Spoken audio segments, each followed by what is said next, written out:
عليكم ورحمة الله وبركاته.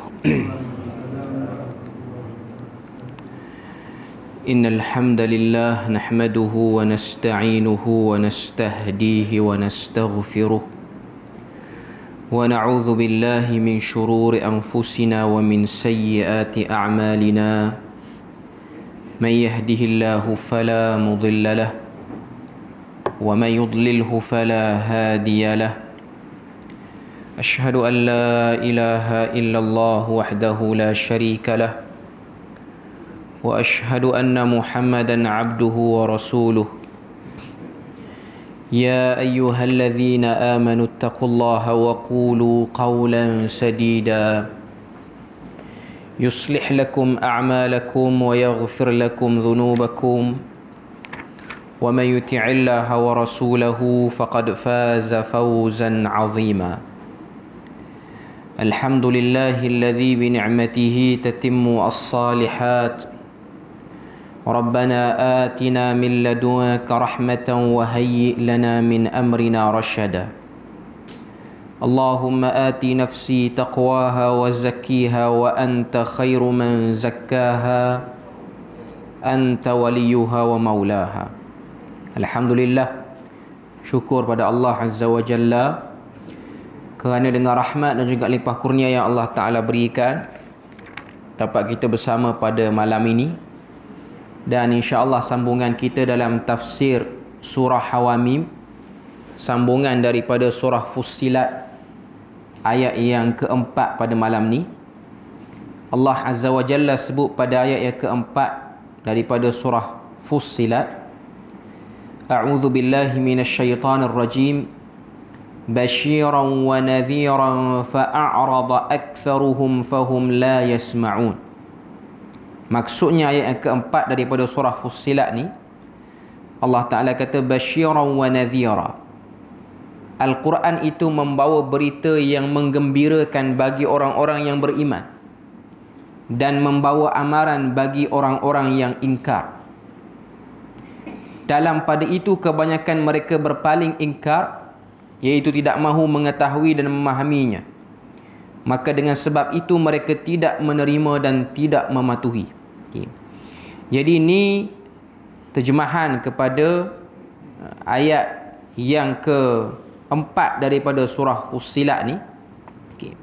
Jadi kita tengok kata apa perbahasan dalam tafsir. Sebelum ni kita dah sebut ayat 1 sampai ayat yang kelima ni ialah muqaddimah awal kepada surah Fussilat. Okay.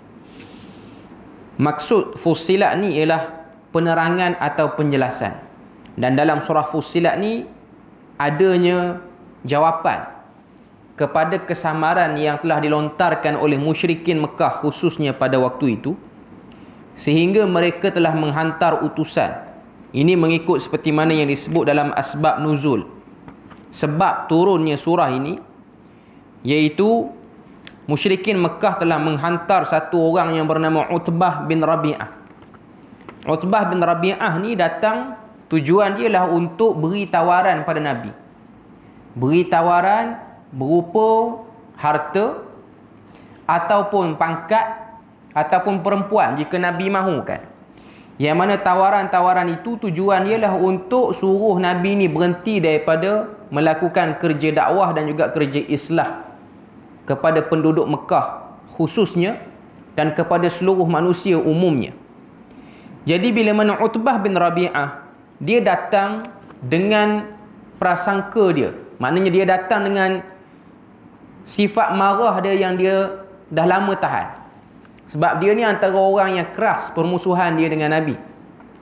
Jadi dia datang, dia tidak deal dengan elok dengan Nabi. Dia datang tu dia terus tinggikan suara dengan Nabi.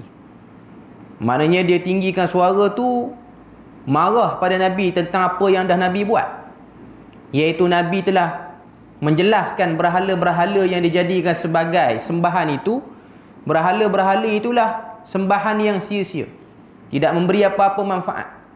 Dan segala amalan-amalan yang disandarkan kepada ibadat itu semuanya jauh daripada petunjuk wahyu yang telah Allah Ta'ala berikan kepada Nabi-Nabi sebelum ini.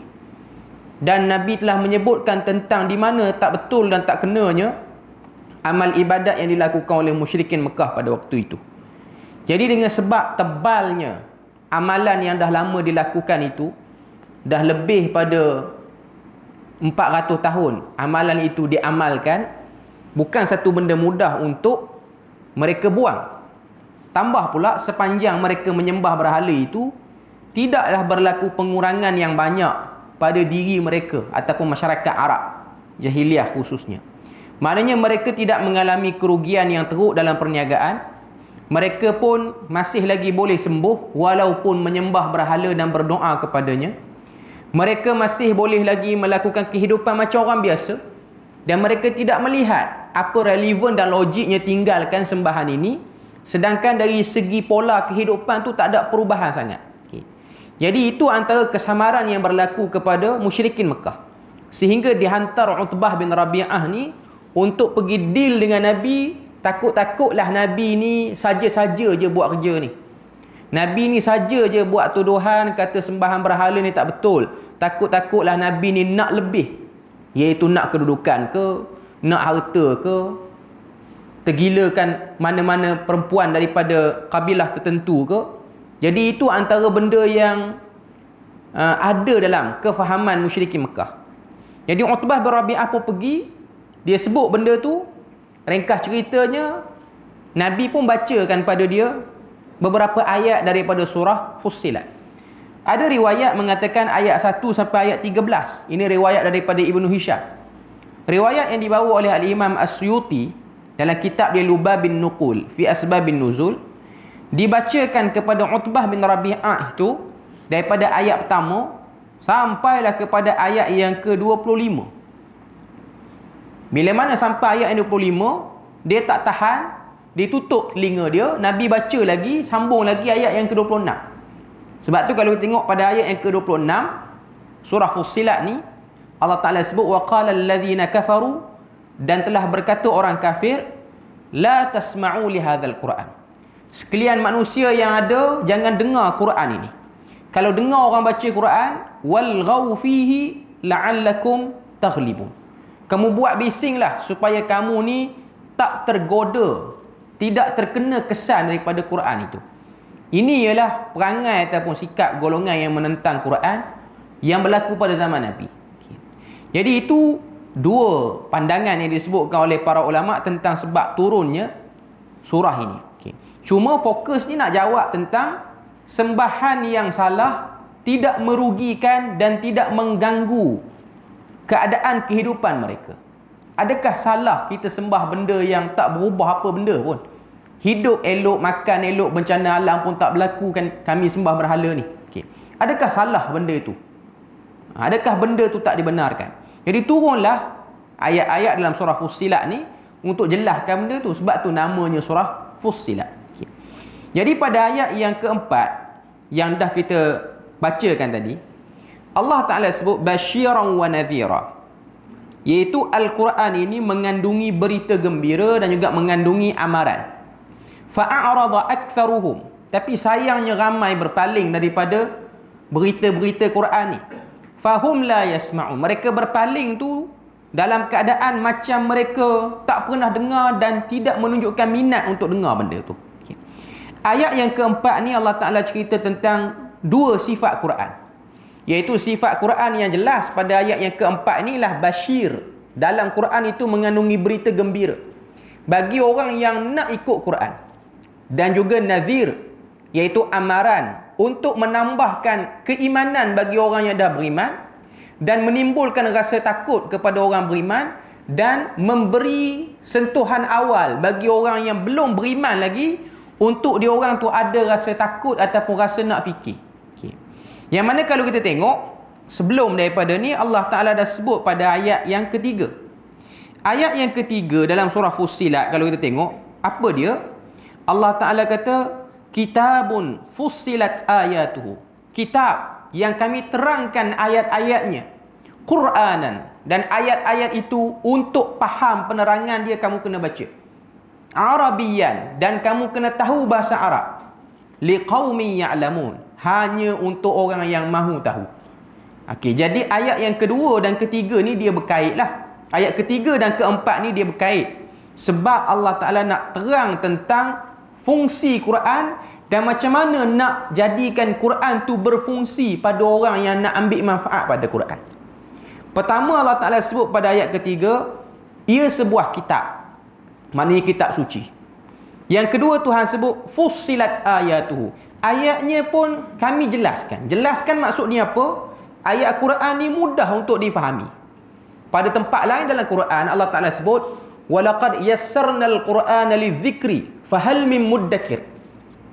Sesungguhnya kami telah mudahkan Al-Quran itu untuk difahami, diingati dan dikaji. Kenapa kamu mengingkarinya? Okay. Cuma Allah Ta'ala sebut antara cara kamu nak faham Quran ni ialah kamu kena melakukan iqra. Perkataan Qur'anan Arabiyyan itu ialah kaedah nak faham Quran. Pertama, Quran nak faham kena baca. Tak baca sampai sudah tak faham Quran. Baca tu pula ada tata caranya. Bukan macam baca surat khabar, macam baca kitab-kitab lain. Dia ada sebutan dia yang perlu dijaga. Sebab apa? Sebab Quran ini ialah al-muta'abbadu bitilawati. Bacaannya itu menjadi ibadat. Bacaannya itu menjadi ibadat. Maknanya dapat pahala baca Quran. Dapat hadis, baca hadis tak dapat pahala sebab tak amal lagi apa yang dalam hadis. Tapi kalau kita baca hadis dan kita amal baru dapat pahala. Quran ni tak beramal lagi pun. Baca saja dah dapat pahala secara umumnya lah. Pahala bacalah. Kalau amal tu lebih lagi. Okay. Dan yang orang tertinggal banyaknya ialah Arabian. Quran ini kena teliti mengikut kaedah bahasa Arab. Sehari dua ni bising di media sosial ada orang petikai tentang relevan ataupun tidak belajar bahasa Arab di sekolah. Sebab ada satu orang tu dia buat Twitter lah. Dia kata kalau Mandarin masuk akal. Sebab negara kita ni ramai juga orang Cina. Kalau bahasa Arab macam tak logik. Kita pun tak tahu, takut dia semayang dalam bahasa Melayu. Okay. Okay. Kita boleh fikirlah. Okay. Semayang tu bahasa Arab lah. Kita duduk semayang ni bahasa Arab. Okay. Seorang Muslim tak boleh bercakap macam tu. Mereka Muslim yang ada problem pada Muslim dia, pada Islam dia. Okay. Sebab antara prasyarat nak faham Quran, nak faham apa yang kita sebut dalam semayang ni, kita kena belajar bahasa Arab. Bukan kena belajar sampai boleh bercakap. Dan kita pun duk sebut sini juga bahawasanya orang Arab yang membesar dalam bangsa Arab, dia orang pun belum tentu lagi faham orang kata apa bahasa Quran tu sendiri, faham hadis Nabi keseluruhannya. Kalau tuan-tuan tak percaya, tuan-tuan boleh tengok social eksperimen yang dibuat oleh sebahagian orang di setengah-setengah negara yang majoriti Muslim dan bercakap Arab. Ada sebahagian duk buat social eksperimen, tanya kepada beberapa orang. Dia buat tu di Mesir. Mesir ni bukan negara Arab, dia negara Afrika, cuma orang dia bercakap bahasa Arab. Okay. Suruh baca surah Fatihah, sampai sudah tak boleh baca. Arab tu, Arab lah, kita kata dia orang yang bercakap bahasa Arab. Tanya Nabi kita siapa? Dia kata Nabi kita ni nama dia Umar. Oh dahsyat.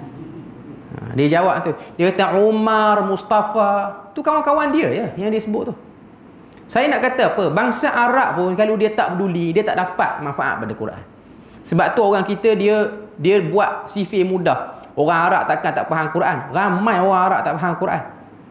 Tuan-tuan belajar di negara Arab, tanya orang-orang yang belajar di negara Arab, macam mana orang Arab dengan Quran. Saya sendiri belajar di Jordan.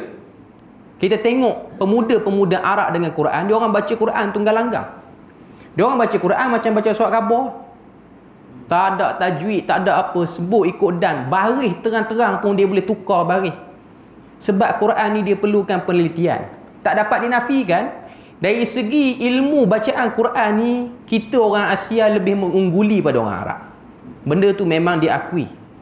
Memang diakui. Kita sebab cara pendidikan orang Melayu ni, penekanan orang tua kita dulu, dia ada unsur yang penting itu. Sebab tu kita tengok orang Melayu kita dulu, dia pesan pada anak-anak dia pergi jauh mana pun, jaranglah kita dengar kes tukar agama. Beberapa tahun yang dululah, cerita orang tua kita dulu. Belajarlah sampai Amerika ke, sampai Britain ke mana, dia nak murtad tukar agama tu jarang. Dia terkesan mungkin dengan kehidupan sana. Start pakai kod, nak cakap bahasa Inggeris apa semua. Okay. Tapi nak tinggal solat, tak pandai baca Quran tu jarang berlaku. Paling-paling kurang Yasin tu dia boleh baca, kalau dia tak baca yang lain pun. Itu ada side, orang kata apa, bahagian kebaikan dia lah. Okay. Belajarlah sampai PhD ke mana negara Eropah pun, dia biasanya dia boleh baca Fatihah tu elok. Elok, kita dengar tu elok. Taklah kata dia baca tu belagu elok sangat. Tapi orang kata apa, dia punya lahjah dia tu masih lagi ada bunyi yang betul bila mana dia baca Quran. Okay.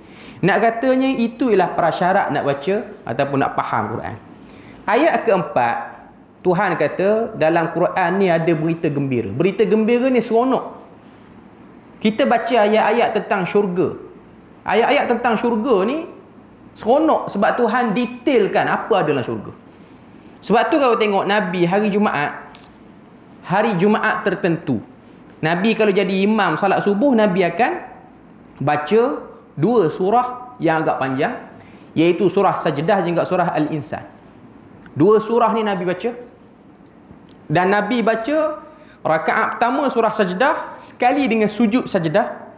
Rakaat kedua Nabi baca surah Al-Insan. Sebab dalam surah Sajdah ni dia cerita secara umum syurga. Dalam surah Al-Insan ni dia cerita secara detail apa ada dalam syurga. Cuma sebahagian orang kita ni dia jadi imam, dia mungkin tak larat ataupun tak ingat, dia baca Sajdah saja, Insan tak baca. Yang tu tak tepat dari segi sunnah. Tak tepat dari segi sunnah. Okay. Satu lagi, setengah orang, setengah-setengah tempat, dia buat tiap-tiap minggu. Tiap-tiap minggu. Memang dia dah wajibkan, Jumaat mesti kena baca. Saya tak kata salah, tapi ada setengah orang dia melihat benda tu wajib. Benda tu wajib. Sebab ada setengah-setengah masjid, okay. Sebab saya dulu kuliah di tempat saya, di negeri saya ni, ada setengah masjid yang jemput kita kuliah hari Jumaat. Tempat kita ni sebab kerja Jumaat, awak tak buat kuliah Jumaat. Sana dia buat Jumaat Sabtu lah kuliah. Okay. Dia kata ustaz jadi imam. Okay. Dan dia suruh kita baca Sajdah dengan Insan. Okey lah, sebab kita yang hafal Quran kita boleh baca lah. Okay. Saya duk terfikir kalau ustaz-ustaz yang tak hafal Quran, memang dia orang tolak kuliah masjid tu. Sebab nak prepare untuk study kuliah lagi. Lepas tu nak kena hafal pula 2 surah tu. Okay, sepatutnya kerja tu kerja imam. Kalau allowance bagi 2 tak boleh tak? Okay. Masalahnya hari tugas tu potong sama. Okay. Itu problem ni, imam dia pun pandai nak mengelak. Okay. Cuma nak kata ada orang dia pandang wajib. Dan ada orang yang tak tahu apa pun. Ada orang tak tahu. Ada orang yang baru belajar nak semayang, pergi berjemaah masjid tu, pergi tu hari Jumaat. Dia belajar pada kecil, salat subuh 2 rakaat. Dia pergi semayang subuh di masjid tu hari Jumaat. Dia kata orang masjid ni tak apa betul lah. Semayang subuh pun 3, tapi rokok tak ada. Okay. Baru pergi hari pertama dah tak betulkan orang. Okay. Itu dahsyat manusia. Okay. Okay. Jadi kadang-kadang keadaan manusia macam itulah. Okay. Cuma saya nak kata dalam pengamalan yang betulnya ialah Sajdah, lepas pada tu Al-Insan. Kalau kita tak larat, kalau kita rasa kita tak mampu, kita tak payah buat lah daripada awal. Jangan duk baca separuh-separuh. Saya tak kata benda tu salah, tapi dia macam orang yang buat Sajdah saja tu sebab dia rasa macam benda tu wajib. Benda tu wajib. Paling kurang Sajdah. Kalau tak baca Insan pun tak apa, paling kurang Sajdah. Okay. Tapi tengok keadaan lah, kalau negeri yang cuti hari Jumaat, okey. Macam Kedah cuti Jumaat, okey. Kita Perlis ni tak cuti Jumaat. Tambah pula sekarang subuh 6.20 dah. Okey. Jadi memungkinkan untuk habis sembahyang subuh tu pukul 7. Orang pun dah start sekolah, orang duk berkalut nak hantar anak. Jadi saya rasa dia agak kurang sesuai lah. Melainkan masjid-masjid tu majoriti orang-orang yang dah berumur, orang yang dah pencen, tak ramai orang bekerja, mungkin boleh lah nak buat, jarang-jarang sekali.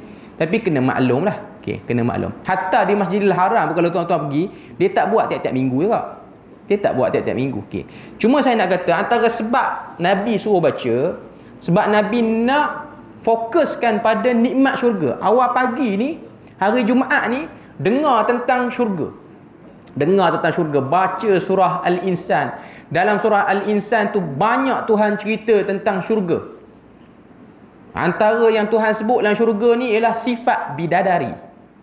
Bidadari lah pasangan kepada orang lelaki. Dan orang perempuan jangan tanyalah pasangan dia apa. Okay. Kita pun tak tahu pasangan dia apa. Ada ustaz dia jawab, dia kata orang perempuan ni pasangan apa? Kalau lelaki ada bidadari, perempuan apa dia? Ustaz tu kata Dia tengok atas minat orang perempuan. Orang perempuan ni dia minat apa? Sebab lelaki dia minat perempuan, perempuan dia minat pinggang makuk, dia dapat pinggang makuk. Tu telahan je lah. Okay. Saya tak rasa benda tu betul. Dari segi dalil tak tahulah betul ke tak. Okay. Sebab perempuan zaman sekarang dia tak minat sangat pinggang makuk, minat telefon. Mungkin dapat telefon. Okay. Wallahualam, kita tak tahu apa benda yang dia dapat. Tapi yang Quran tak beritahu, kita tak beritahulah. Okay. Antara sifat bidadari yang Tuhan sebut ialah hurun ain. Ini yang ada dalam Quran. Okay. Ini saya nak sebut tentang Bashir. Dalam Quran ni dia ada berita gembira. Tujuan dia ialah untuk tashwik, nak bagi semangat untuk nampak syurga tu macam mana. Pergi beribadat, beramal untuk syurga. Tuhan kata antara sifat bidadari itu hurun ain. Hurun ain, dua tafsiran para ulama. Satu yang bermata bulat. Hur maksudnya bulat, bujur mata dia, bujur elok. Ain tu maksud dia mata. Okey. Jadi ada orang tanya pada saya pernah mengajar tafsir di Terengganu dulu. Dia kata saya tak suka mata bulat. Dia kata ikut bangsa lah. Quran ni dia turun bukan ikut bangsa. Quran ni dia fokus pada masyarakat Arab. Sebab tu kalau kita baca Quran, buah dalam syurga ni apa dia? Anggur kurma. Tak ada buah lain. Tak payah tunggulah durian ke, manggis ke, takkan sebut lah. Sebab dia fokus pada latar masyarakat Arab. Maknanya yang lebih pada tu pasti akan ada. Pasti akan ada. Okay. Waktu saya tak habis lagi syarah tu, dia dah potong dah. Saya ingat lagi. Saya ingat. Saya kata sabar, tunggu. Ni tafsiran kedua ni mesti anda akan setuju. Okay. Yang kedua, kata para ulama, hurun ain maksudnya ialah payudara yang besar. Oh, seronok dia. Sebut yang tu lain tu. Okay. Yang ni semua bangsa okey. Tadi dia kata Arab suka mata cerah, mata bulat. Kita Asia ni suka mata sepet. Ikut sekatilah anda nak pilih yang mana pun. Yang pasti beramal untuk syurga. Jangan khayal saja. Beramallah ke arah itu. Okay. Maknanya Tuhan dia detail ni bukan detail saja-saja. Sebab tu antara ciri ajaran sesat ni, dia kata syurga neraka ni hanya simbolik je. Bukan betul pun. Kalau simbolik, apa hal pergi cerita sifat bidadari sampai tahap macam tu? Mesti dia benda yang hakikat. Dia benda yang dirasai dan dikecapi oleh manusia. Sebab ada setengah-setengah ajaran dia kata syurga neraka ni hanyalah reinkarnasi. Kita ni, tempat kita, kiamat nanti pun sini juga, dia kata, dunia juga. Cuma kita akan, roh kita tu patah balik. Jadi duduk dalam badan orang-orang yang kemas sikit. Macam sekarang, kita orang biasa. Nanti kita mati, Tuhan akan beri pada kita ni balasan kebaikan. Antara balasan kebaikannya, kita patah balik, roh kita tu patah balik ke dunia. Dia masuk dalam badan orang-orang yang kaya. Jadi pemimpin ke, jadi apa ke. Ini ajaran entah daripada mana dia terfikir. Dia boleh fikir sampai tahap tu. Cuma yang pasti Quran dia cerita benda tu hakikat lah.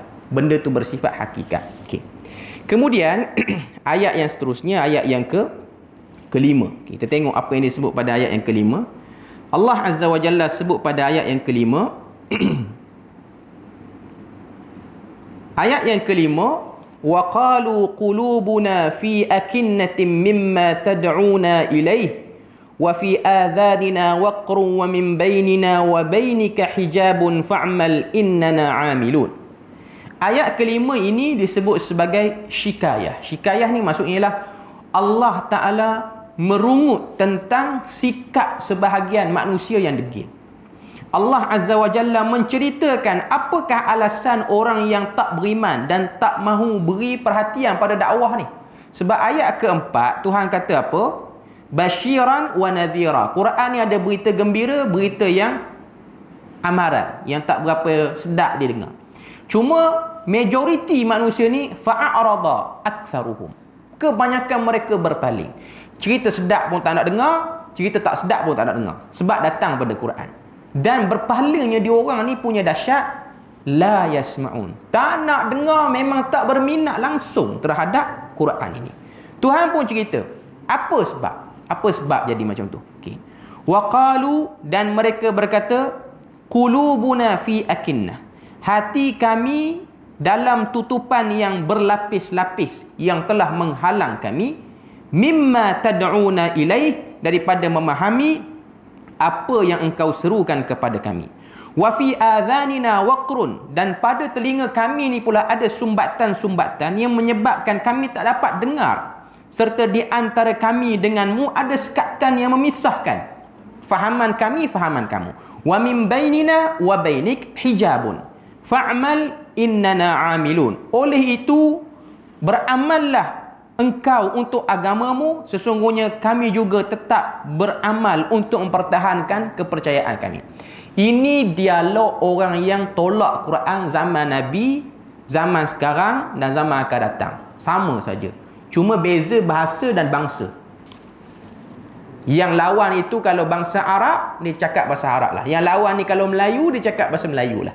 Apa saja bangsa, kalau kena penyakit tak nak endah pada Quran, dia punya point, dia punya sakit dia sama. Wa qalu qulubuna ghulf, dan mereka berkata hati kami ni, qulubuna fi akinnah, hati kami ni adanya tutupan. Okey.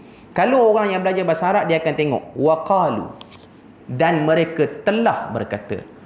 Qalu itu ialah fi'il madhi, kata kerja yang menunjukkan perbuatan tu telah berlaku.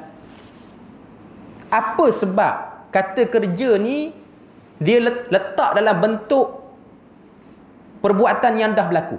Pertama, kata para ulama, sebab kata-kata ni pernah diucapkan oleh orang-orang yang ingkar sebelum datang orang musyrikin Mekah. Okay. Yang kedua, sebahagian para ulama sebut, orang yang akan tolak Quran ni, orang yang tolak Quran ni, dia akan sebut benda yang lebih kurang je zaman mana-mana pun.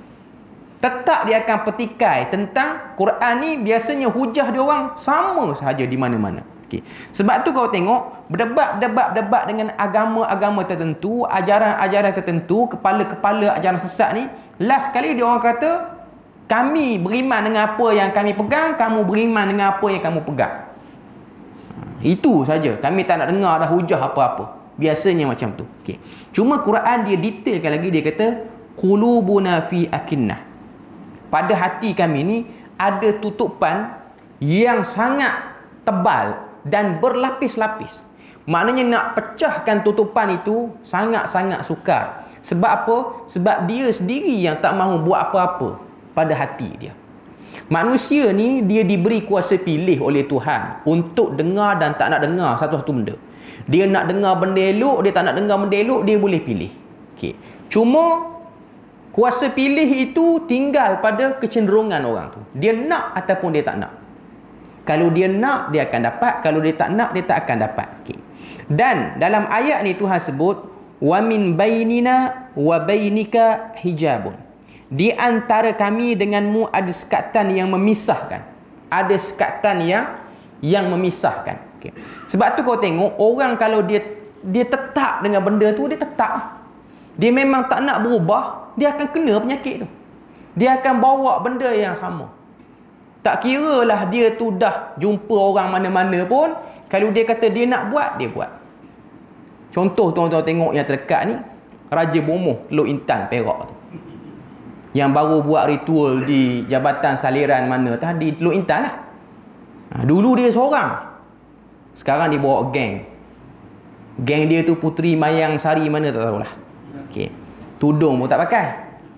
Tapi upacara nak buka panggung tu, baca Fatihah. Saya tengok video dia. Okay. Masa puteri nak berangkat tu, puteri mana dia panggil saya tak tahulah. Sebelum dia nak sebut mantra tu pun macam lagu kot dalam radio je saya dengar. Okay. Baca dengan selawat Nabi apa semualah. Tapi kat depan tu ada Quran. Tu yang tak tahannya. Ada Yasin juga depan tu. Selain pada bunga-bunga tu lah. Okay. Cuma saya nak kata, lelaki itulah, dia sebelum pada ni telah menggegarkan Malaysia kita dengan banyak ritual-ritual yang pelik. Dan dia pun dah pernah buat istitabah di hadapan mantan Menteri Agama dan juga mantan Mufti Wilayah Persekutuan, Datuk Seri Dr. Zulkifli Bakri. Dia dah buat istitabah, dia kata dia nak tinggalkan benda tu. Tapi lepas dia buat istitabah, hari dia pergi istitabah tu menarik tau. Dia pakai kepiah putih, pakai lebay. Tapi bila nak buat ritual, dia pakai songkok balik. Tu beza dia. Dan pakai, dia bomoh profesional tau. Dia pakai coat, ada pin lagi. Bukan biasa-biasa lah. Pakai, kata macam number one dress punya pakaian. Okay. Cuma nak kata, datanglah mufti mana istitabah dengan JAKIM ke. Saya rasa kalau Kesatuan Ulama Dunia pun panggil dia, dia nak buat, dia buat. Dia akan buat. Okay. Walaupun peringkat awal orang nampak macam dia tu berkeras. Okay. Dan dengar kata Jabatan Agama Islam Perak dah panggil dia, agak cepat jugalah Jabatan Agama Islam Perak buat tindakan pada dia. Dan dia akan dikenakan dakwaan lah atas apa yang dia buat tu. Okay. Cuma nak katanya kalau dia minat dengan benda tu, dia akan buat lah. Datanglah hujah apa pun, moden tara mana pun zaman ni, boleh rujuk, boleh cek dalam internet berbagai-bagai. Para ulama, ustaz-ustaz kita cerita tentang bomoh apa-apa semua ni, ramai orang duk cerita. Tapi dia tak nak. Dia nak kekal dengan yang tu. Dari segi logik pun memang tak logik lah apa yang dia buat. Sebab apa yang dia buat sebelum-sebelum ni pun sia-sia saja. Tuan-tuan ingat MH370? Dia pergi bawa buah nyok 2 dekat KLIA tu. Waktu tu saya duduk ada di Jordan, saya tak balik lagi. Okay. Waktu tu surat khabar Jordan, surat khabar Mesir, highlight benda tu. Dia kata Malaysia buntu akhirnya mengambil ahli sihir untuk selesaikan isu tu. Itu potongan akhbar di Jordan. Sampai orang-orang Arab ni cakap, pensyarah-pensyarah ni duk cakap. Dalam kuliah-kuliah ni duk cakap, bukan kuliah masjid lah, kuliah di universiti duk cakap. Dia kata dahsyat Malaysia sampai tahap tu. Punya ramai orang Malaysia belajar luar negara dalam bidang syariah, belajar tentang tauhid, tafsir apa semua. Buntulah sekali cari bomoh dengan buah nyok tu juga. Okay. Benda tu memalukan. Habislah sekali tak jumpa juga pun MH370 tu. Entah apa cerita pun kita tak tahu apa jadi pada pesawat Malang tu. Lepas pada tu datang Covid, dia nak pagar. Bukan pagar Malaysia, satu dunia dia nak pagar. Tuan-tuan tengok dia tu dia buat. Dia letak satu globe bumi depan dia, nak pagar habis. Okay. Lepas pada tu nak tolak banjir pula. Entah apa yang ada dalam kepala dia pun kita tak tahulah. Okay. Cuma dia tu kita okey lah.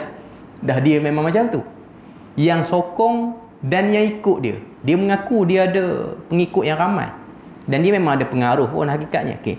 Cuma nak kata manusia ni tak cerdik tara mana pun, dia akan ada orang yang nak duduk dekat dengan dia.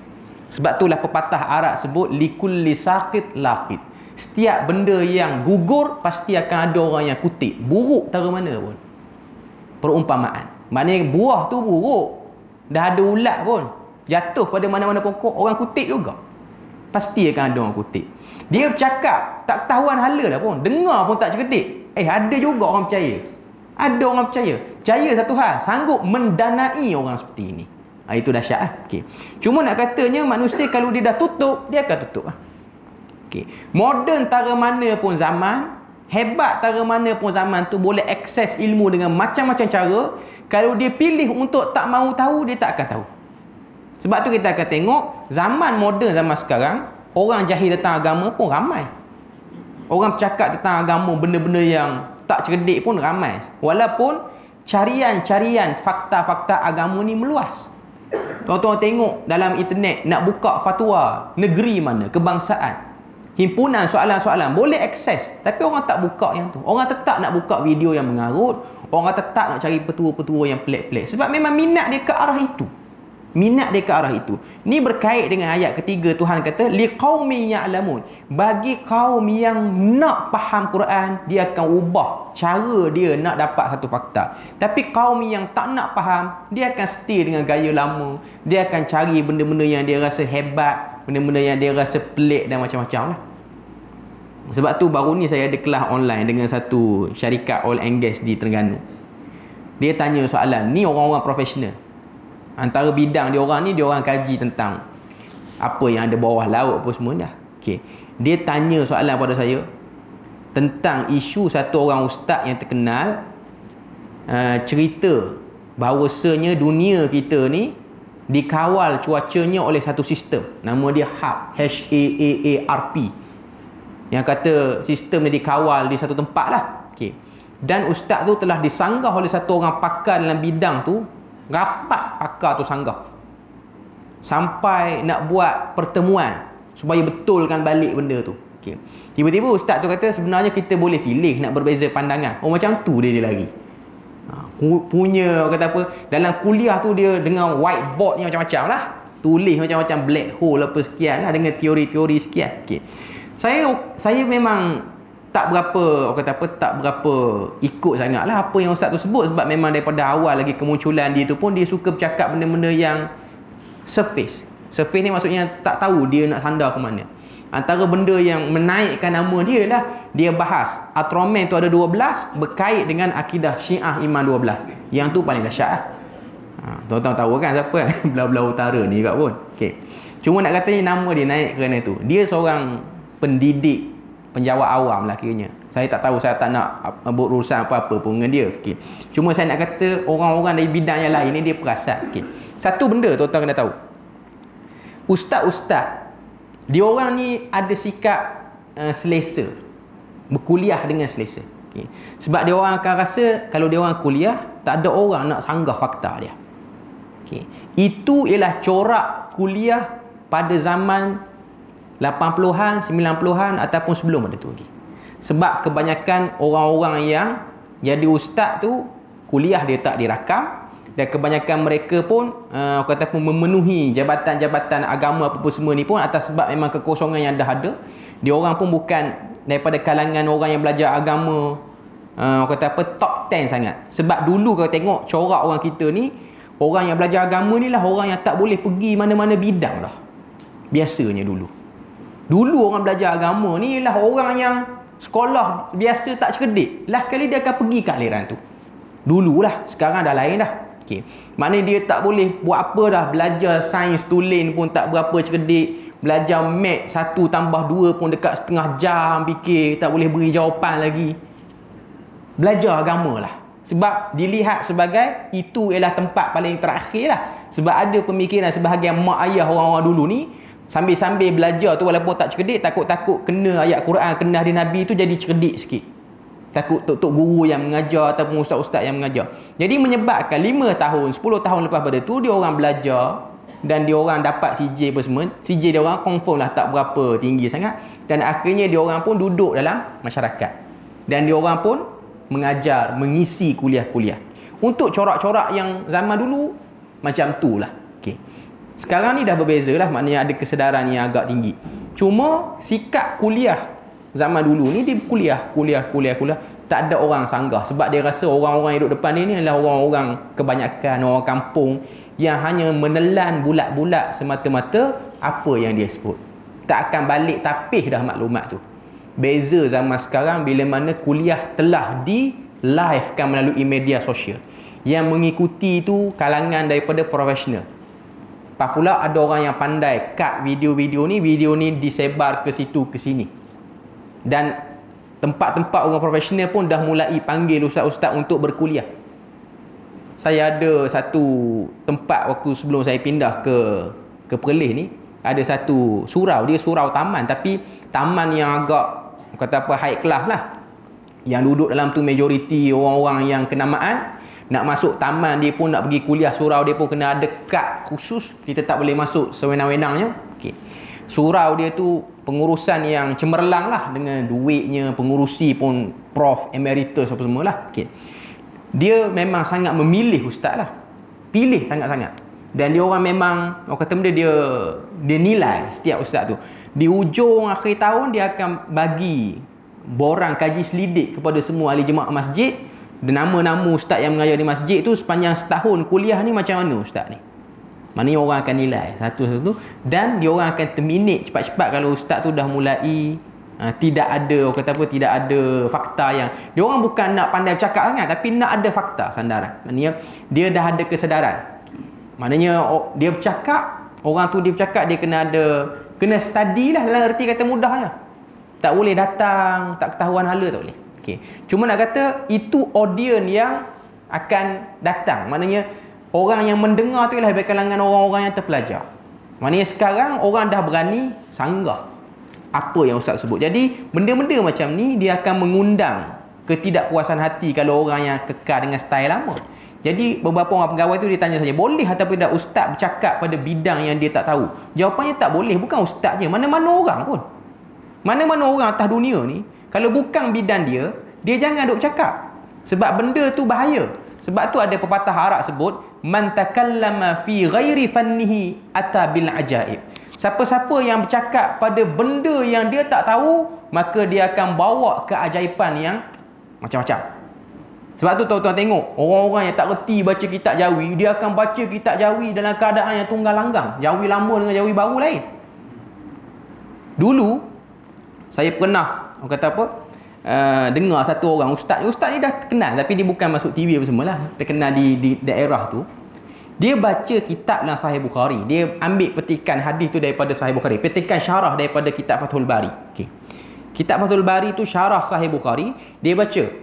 Dia ada baca satu perkataan tu. Orang yang belajar kitab Arab dia akan tahu. Dalam kitab-kitab Arab ni dia akan terang satu perkataan satu-satu. Maknanya contoh musaddad. Dia akan kata mim, kata apa? Maftuhah ataupun maksurah. Mim itu di baris atas, di baris bawah. Okey. Tapi dengan sebab ustaz tu tak tahu benda tu, dia terjemah semua perkataan. Dia akan menyebabkan berlaku benda yang pelik lah. Yang Arab mungkin tuan-tuan tak faham. Saya bagi contoh, orang yang tak biasa dengan Jawi lama, dia akan baca tu, kita dengar apa yang dia sebut tu pelik. Sebab tu ada cerita kan, orang cerita, saya tak tahu cerita ni betul atau tidak. Ada satu orang ustaz, dia mengajar, dia tak reti baca kitab Jawi lama, tapi dia mengajar juga. Okey. Dia baca tentang sirah Isra' dan Mi'raj yang berlaku pada Nabi. Dia pun baca kitab Jawi, dan bermulalah perjalanan Nabi itu untuk melakukan Mi'raj ke langit, dan Nabi itu telah menunggang beruk, dia kata. Sebab burak tu kan eja barakah. Beruk. Eja beruk, dia kata. Dia kata, tengok Nabi naik beruk zaman dulu. Okay. Dan setelah Nabi turun ke bumi, beruk itu pun turun dan mengebom Mekah. Sebab bumi aja bawau mim. Kalau kita baca kod Jawi moden, dia akan jadi bom. Dia kata zaman dulu bom dah ada. Dia kata Nabi naik beruk, lepas tu bom pula Mekah. Kacau. Tak reti Jawi baca lagu tu. Okey. Tak tahulah cerita tu betul atau tidak. Cuma nak kata siapa yang tak reti atabil ajaib, dia akan datang dengan keajaiban. Kita dengar tu semacam. Sebab tu benda ni kena study lah. Kena study. Jawi baru, Jawi lama ni problem lah sikit. Orang-orang yang fasa lama, dia biasa dengan Jawi lama. Orang-orang yang fasa baru, dia biasa dengan Jawi baru. Sebab tu orang yang baca khutbah, sekarang ni khutbah perlis masih lagi rumi. Kita tak buat Jawi lagi. Okay. Mungkin bulan-bulan akan datang akan Jawi lah. Okay. Dengan sebab keluasan yang dah diberikan banyak ni. Okay. Cuma kalau setengah-setengah negeri tu memang dia Jawi lah. Okay. Sebab tu kalau eja perkataan committed, orang-orang imam-imam yang berumur dia tak boleh nak sebut. Dia akan baca kemetot lah. Kita hendaklah committed. Dia akan baca kita ni kemetot. Okay. Jadi pendek pula. Sebab dia tak boleh nak eja dengan baik benda tu kan. Okay. Jadi benda tu kena study. Pokoknya nak buat apa-apa, nak bercakap apa-apa pun perlukan persediaan. Kalau rasa tak boleh nak bercakap bab tu, jangan bercakap, jangan buka, dan hold lah dulu. Orang kata apa, jangan hurai benda tu lagi. Okey. Balik kepada ayat yang kelima ni, Tuhan kata wa min bainina wa bainika hijab. Di antara kami dan di antara kamu ada hijab. Hijab maksud dia apa? Penghalang yang membentengi kami untuk kami tak mau ikut. Okay. Penghalang ini apa dia? Hawa nafsu sebenarnya. Itu yang ditafsirkan oleh sebahagian para ulama. Maksud penghalang ini ialah hijab maknawi. Wa min bainina wa bainika hijab. Di antara kami dan kamu ada hijab, iaitu hijab maknawi. Hijab dari segi makna sahaja memang tidak nampak hijab itu, tapi ada. Mereka telah dihijab terus sampai tak boleh nampak kebenaran yang benar-benar ada di hadapan mereka. Memang kalau kita terbiasa dengan benda-benda yang tak bermanfaat, kita nak turning kepada benda bermanfaat, kita tak perasan padahal benda tu mudah je. Saya cerita pengalaman saya di Jordan dulu. Dia orang belajar luar negara ni ada macam-macam ragam. Saya tak kata saya yang terbaik belajar di sana. Okay. Cuma kita mengalamilah fasa yang blind, tak tahu. Tahun 1, tahun 2 ni tak tahu. Aku datang jauh-jauh ni, orang bagi duit sampai puluh-puluh ribu ni, apa benda aku nak kena buat sebenarnya? Okay. Maknanya tahun 1, tahun 2 ni tak ketahuan, hala syok belajar luar negara, jauh pada mak ayah apa semua. Jadi terikutlah arus perdana. Maknanya jalan, makan-makan, pergi ziarah tempat tu, pergi berjalan tempat ni, sewa kereta apa-apa semua. Lepas tu cuti SEM, Tak ada duit sebab Jordan ni mahal, duduk rumah tengok movie sampai berpuluh-puluh movie, mati dengan movie gitu je. Maknanya dalam hard disk tu kumpul movie macam-macam. Ini cerita, saya buka sikit lah cerita orang budak-budak di sana ni. Tak semua ada yang bagus. Maknanya ada yang fokus pada belajar. Okay. Cuma bila mana dah datang kesedaran tu, kita dah start cari kitab apa semua. Okay. Dan kawan-kawan saya ni yang masih lagi tak keluar daripada benda tu, dia blind. Kita kata apa, kita biar dulu, kita azan lepas ni. Okay. Dalam 2-3 minit ke saya akan berhenti. Okay. Bila mana dia blind, dia tak tahu nak buat apa, dia masuk waktu exam nak baca kitab ni dia lost. Tak tahu nak baca kitab di mana. Okay. Jadi dia tanya saya, macam mana nak dapatkan syarah kitab ni? Sebelum pada tu dia ni cukup pandai download movie dan internet, memang pandai. Okay.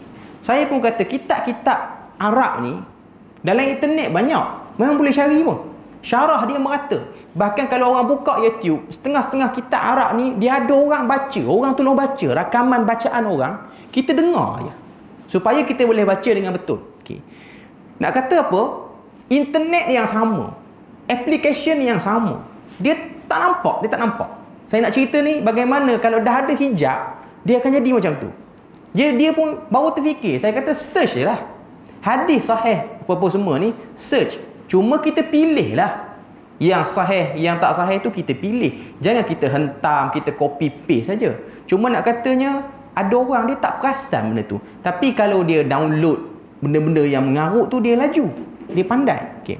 Inilah contoh sebahagian contoh umum tentang hijab itu. Okay. Jadi penutupnya Allah Ta'ala kata fa'mal innana amilun, beramallah kamu maka kami pula akan beramal. Itu antara sebab penyakit kenapa dia orang berpaling daripada Al-Quran. Okay. Jadi alhamdulillah kita selesai ayat 1 sampai ayat 5 ni. Ini ialah mukaddimah kepada surah Fussilat. InsyaAllah minggu depan kita akan sambung lagi pada ayat-ayat yang lain. Moga Allah Ta'ala beri rahmat dan berkat. Setakat tu saja. Subhanakallahumma wa bihamdik, asyhadu an la ilaha illa anta wa astaghfiruka wa atubu ilaik. Wassalamualaikum warahmatullahi wabarakatuh.